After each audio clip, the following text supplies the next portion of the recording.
داؤ جی کو سلام کیا اور اس کے جواب میں بڑی دیر کے بعد جیتے رہو کی مانوس دعا سنائی دی۔ ان کو پہچانتے ہو؟ ابا جی نے سختی سے پوچھا۔ بے شک، میں نے ایک مہذب سیلز مین کی طرح کہا۔ بے شک کے بچے، حرامزادے، میں تیری یہ سب… نہ نہ ڈاکٹر صاحب، داؤ جی نے ہاتھ اوپر اٹھا کر کہا، یہ تو بہت ہی اچھا بچہ ہے، اس کو تو… اور ڈاکٹر صاحب نے بات کاٹ کر تلخی سے کہا، آپ نہیں جانتے منشی جی، اس کمینے نے میری عزت خاک میں ملا دی۔ آپ فکر نہ کریں، داؤ جی نے ساتھ جھکاتے ہوئے کہا، یہ ہمارے آفتاب سے بھی ذہین ہے، اور ایک دن آپ کے ڈاکٹر صاحب کو غصہ آ گیا، انہیں میز پر ہاتھ مار کر کہا، کیسی بات کرتے ہو منشی جی، آفتاب کے جوتے کے برابر بھی نہیں کر سکتا۔ کر لے گا ڈاکٹر صاحب، داؤ جی نے اس بات میں سر ہلاتے ہوئے کہا۔ آپ خاطر جمع رکھے۔ پھر وہ اپنے کرسی سے اٹھے اور میرے کندھے پر ہاتھ رکھ کر بولے، میں سیر کو چلتا ہوں، تم بھی میرے ساتھ آؤ، راستے میں باتیں کریں گے۔ ابا جی اسی طرح کرسی پر بیٹھے غصے کے عالم میں اپنا جسر الٹ پلٹ کرتے اور بڑبڑاتے رہے۔ میں نے آہستہ سے چل کر جالی والا دروازہ کھولا تو داؤ جی نے پیچھے مڑ کر کہا، ڈاکٹر صاحب بھولنا چاہیے گا، ابھی بھجوا دیجیے گا۔ ابا جی نے ویسے ہی چیزیں پڑھتے اچھا کہا اور داؤ جی خدا حافظ کہہ کر میرے ساتھ ہی کمرے سے باہر نکل آئے۔ داؤ جی مجھے ادھر ادھر گھماتے اور مختلف درختوں کے نام فارسی میں بتاتے نہر کے اسی پل پر لے گئے جہاں پہلے پہل میرا ان سے تعارف ہوا تھا۔ اپنے مخصوص نشست پر بیٹھ کر انہوں نے پگڑی اتار کر گود میں ڈال لی، سر پر ہاتھ پھیرا اور مجھے سامنے بیٹھنے کا اشارہ کیا۔ پھر انہوں نے آنکھیں بند کر لی اور کہا، آج سے میں تمہیں پڑھاؤں گا، اگر جواب میں اول نہ لا سکا تو فرسٹ ڈویژن ضرور دلواؤں گا۔ میرے ہر ارادے میں خداوند تعالیٰ کی مدد شامل ہوتی ہے اور اس ہستی نے مجھے اپنی رحمت سے کبھی مایوس نہیں کیا۔ اسے پڑھائی نہ ہوگی، میں نے گستاخی سے بات کاٹی۔ تو اور کیا ہوگا گولو؟ انہوں نے مسکرا کر پوچھا۔ میں نے کہا، میں بزنس کروں گا، روپیہ کماؤں گا، اپنی کار لے کر جہاں آؤں گا پھر دیکھنا۔ آپ کے داؤ جی نے میری بات کاٹی اور بڑی محبت سے کہا، خدا ایک چھوڑ تجھے 10 کاریں دے، لیکن ایک ان پڑھ کی کار میں نہ بیٹھوں گا نہ ڈاکٹر صاحب۔ میں نے جل کر کہا، مجھے کسی کی پرواہ نہیں، ڈاکٹر صاحب اپنے گھر راضی رہے، میں اپنے یہاں خوش۔ انہوں نے حیران ہو کر پوچھا، میری بھی پرواہ نہیں؟ میں کچھ کہنے ہی والا تھا، وہ دکھی سے ہو گئے اور بار بار پوچھنے لگے، میری بھی پرواہ نہیں؟ اور گولو میری بھی پرواہ نہیں؟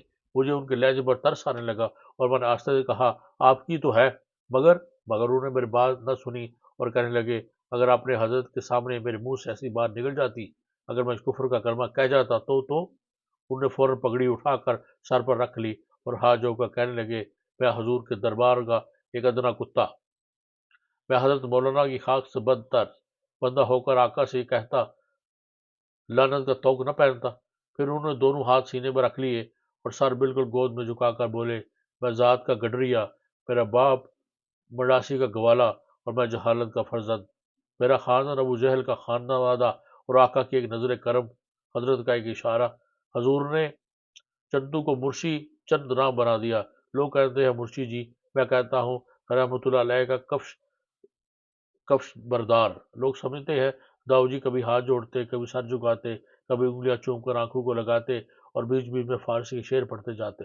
میں کچھ پریشان سا پشیمان سا ان کا زانو چھو کر آہستہ آہستہ کہہ رہا تھا، داؤ جی، داؤ جی، داؤ جی۔ میرے آقا حضرت مولانا میرے مرشد کا وظیفہ کیے جاتے۔ جب جذب کا یہ عالم دور ہوا تو نگاہیں اوپر اٹھا کر بولے، کیا اچھا موسم ہے، دن بھر گرمی پڑتی ہے تو خوشگوار شاموں کا نزول ہوتا ہے۔ پھر وہ پل کی دیوار سے اٹھے اور بولے، چلو اب چلیں، بازار سے تھوڑا سا سودا خریدنا ہے۔ میں جیسا سرکش و بد مزاج بن کر ان کے ساتھ آیا تھا، اس سے کہیں زیادہ منفعل اور خجل ان کے ساتھ لوٹا۔ گمے پرساری یعنی ویسو وسیب کے باپ کی دکان سے انہوں نے گھریلو ضروریات کی چند چیزیں خریدیں، لفافے گود میں اٹھا کر چل دیے۔ میں بار بار ان سے لفافے لینے کی کوشش کرتا مگر ہمت نہ پڑتی۔ ایک عجیب سی شرم، ایک انوکھی سی ہچکچاہٹ مانے تھی اور اسی تامل اور جھجک میں ڈوبتا ابھرتا میں ان کے گھر پہنچ گیا۔ وہاں پہنچ کر یہ بید کھلا کہ اب میں انہی کے ہاں سویا کروں گا اور وہیں پڑھا کروں گا، کیونکہ میرا بستر مجھ سے پہلے وہاں پہنچا ہوا تھا اور اس کے پاس ہی ہمارے یہاں سے بھیجی ہوئی ایک ہری لالٹین بھی رکھی تھی۔ بزنس میں بننا اور پاپا کرتی پیکار اڑائے پھرنا میرے مقدر میں نہ تھا۔ وہ میرے ساتھیوں کی روانی کے تیسرے ہی روز بعد ان کے والدہ بھی انہیں لاہور سے پکڑ لائے۔ اگر میں ان کے ساتھ ہوتا تو شاید اس وقت نارکلی میں ہمارا دفتر پتہ نہیں ترقی کے کون سے شاندار سال میں داخل ہو چکا ہوتا۔ داؤ جی نے میری زندگی اجیرن کر دی، مجھے تباہ کر دیا، مجھ پر جینا حرام کر دیا۔ سارا دن اسکول کی بکواس میں گزرتا اور رات گرمیوں کی مختصر رات ان کے سوالات کا جواب دینے میں۔ کوٹھے پر ان کی کاٹھ میرے بستر سے ساتھ لگی ہے اور منہ رسول اور مراللہ کی نہروں کے بابت پوچھ رہے ہیں۔ میں نے ٹھیک بتا دیا ہے، وہ پھر اسی سوال کو دہرا رہے ہیں۔ میں نے پھر ٹھیک بتایا ہے، انہیں پھر انہی نہروں کو آگے لا کھڑا کیا ہے۔ میں جاتا اور جڑ کر کہتا مجھے پتہ نہیں، میں نہیں بتاتا، تو وہ خاموش ہو جاتے اور دم ساز لیتے۔ میں آنکھیں بند کر کے سونے کی کوشش کرتا تو شرمندگی کنکر بن کر پتلی میں اتر آ جاتی اور میں آہستہ کہا داؤ جی ہوں، ایک گمگیر سی آواز آتی، داؤ جی کچھ اور پوچھو۔ داؤ جی نے کہا بہت بے آبرو ہو کر تیری کوشش ہم نکلے، جس کی تقریب نحوی کرو۔ میں نے ساتھ بندی کے ساتھ کہا جی یہ تو بہت لمبا فقرہ ہے، صبح لکھ کر بتا دوں گا، کوئی اور پوچھیے۔ انہوں نے آسمان کی طرف نگاہیں اٹھائیں اور کہا میرے گولو بہت اچھا ہے۔ میں نے ذرا سوچ کر کہنا شروع کیا بہت اچھا صفت ہے، حرف ربط مل کر بنا مسرت۔ اور داؤ جی اٹھ کر چارپائی میں بیٹھ گئے اور ہاتھ اٹھا کر بولے جانب ادھر، تجھے پہلے بھی کہا ہے کہ مسجد علیہ پہلے بتایا کر۔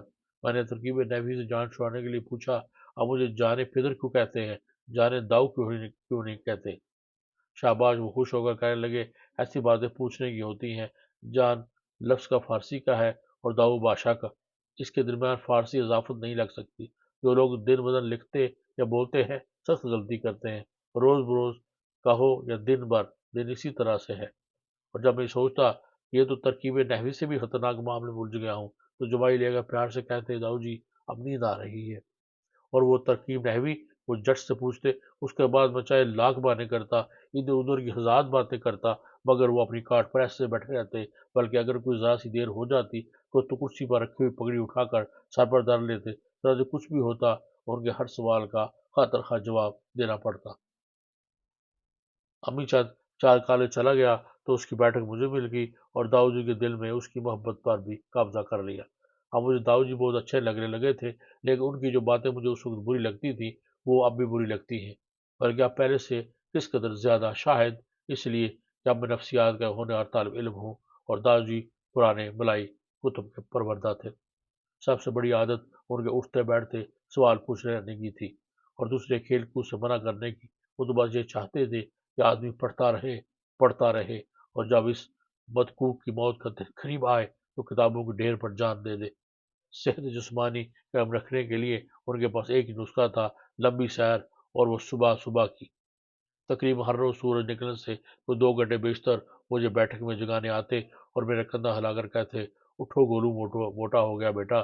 دنیا جہان کے والدین صبح جگانے کے لیے یہ کہا کرتے اٹھو بیٹا، صبح ہو گئی یا سورج نکل آیا، مگر وہ موٹا ہو گیا کہہ کر میری تذلیل کیا کرتے۔ میں مناتا تو چمکار کر کہتے بدہ ہو جائے گا بیٹا، گھوڑے پر ضلع کا دورہ کیسے کیا کرے گا؟ اور میں گرم بستر سے ہاتھ جوڑ کر کہتا داؤ جی خدا کے لیے مجھے صبح نہ جگاؤ، چاہے مجھے قتل کر دو، مجھے جان سے مار دو۔ یہ فکرہ ان کی سب سے بڑی کمزوری تھا، وہ فوراً میرے سر پر لہو ڈال دیتے اور باہر نکل جاتے۔ بیبے کو ان داؤ جی سے اللہ واسطے کا بیر تھا اور داؤ جی ان سے بہت ڈرتے تھے۔ وہ سارا دن محلے والیوں کے کپڑے سیا کرتی اور داؤ جی کو کوسنے دیا جاتی۔ ان کی اس زبان درازی پر مجھے بہت غصہ آتا تھا، مگر پانی میں رہ کر مگر مرض سے بیر نہ ہو سکتا تھا۔ کبھی کبھار وہ ناگفتنی گالیوں پر اتر آتی تو داؤ جی میرے پاس بیٹھک میں آ جاتے اور کانوں پر ہاتھ رکھ کر کرسی پر بیٹھ جاتے۔ تھوڑی دیر پر کہتے غیبت کرنا بڑا گناہ ہے، لیکن میرا خدا مجھے معاف کرے، تیری بیبے بٹیارن ہے اور اس کی سرائے میں میری قرۃ العین اور تھوڑا تھوڑا تو بھی، ہم تینوں بڑے عاجم مسافر ہیں۔ اور واقعی بیبے بٹیارن سی تھی۔ اس کا رنگ سخت کالا تھا اور دانت بے حد سفید، ماتھا محراب دار اور آنکھیں چنیاں سی، چلتی تو ایسے گربا پائی کے ساتھ جیسے خدا مجھے بھی معاف کر۔ کٹنی کنسوئیاں لیتی پھرتی تھی، بیچاری بیویوں کو ایسی ایسی بری باتیں کہتی کہ وہ دونوں دن رو رو کر ہلکان ہوا کرتی۔ ایک امی چاند کے ساتھ اس کی بنتی تھی، شاید اسی وجہ سے کہ ہم دونوں ہم شکل تھے، یا شاید اسی وجہ سے کہ اس کو بیوی کی طرف اپنے داؤ جی سے پیار نہ تھا۔ یوں تو بیوی بیچاری بہت اچھی لگتی تھی، مگر اس سے میری بھی نہیں بنتی تھی۔ میں کوٹھے پر بیٹھا سوال نکال رہا تھا، داؤ جی نیچے بیٹھے ہیں اور بیوی اوپر برساتی سے ایندھن لینے آئی تو ضرور کر مجھے دیکھا، پھر منڈیڑ سے جا کر بولی داؤ جی پڑھ نہیں رہا ہے، ترکو کی چارپائیاں بنا رہا ہے۔ میں غسیل بچے کی طرح منہ چڑھا کر کہتا تجھے کیا نہیں پڑتا، تو کو بڑبڑ کرتی ہے، آئی بڑی تھانے دار نہیں۔ اور داؤ جی نیچے سے ہانک کر لگاتے نہ گولو مولو،